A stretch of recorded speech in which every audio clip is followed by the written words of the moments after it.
maibigay ko muna lahat dito sa ginagawa ko kasi parang dumating mga dumating na oras after what happened, parang nawala na naman ako sa Sevilla. So, alam ko, gusto ko lang bumawi with all the things na nangyari. Parang gusto ko lang i-maximize the opportunity na binibigay sa akin ng Jimmy para magawa ko yung trabaho ko na maayos at the same time na tama.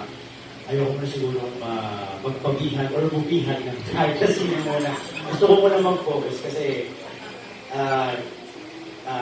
kaka-32 ko lang ng December. So, parang alam mo yan, talagang hindi na ako bata para maglaro. So, trabaho na muna. Saka na muna tayo. Bubihan. Okay. So wala mo na. Wala muna. Mas gusto ko muna bihagin yung sarili ko. So, ihagin ang sarili mo sa trabaho. Yes. So, part ito ng first pag-move on, ang work ng work. Kamusta yung adjustment? Well, syempre sa simula, hindi ganun kagalit. Lalo na maayos naman yung pinagsamahan namin ni Will.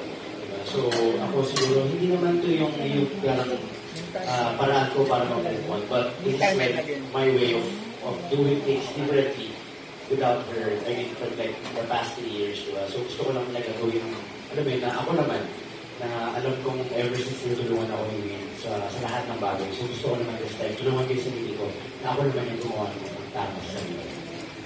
Marami ka rin naman natutunan doon. Oo naman, syempre, marami. Sobrang marami.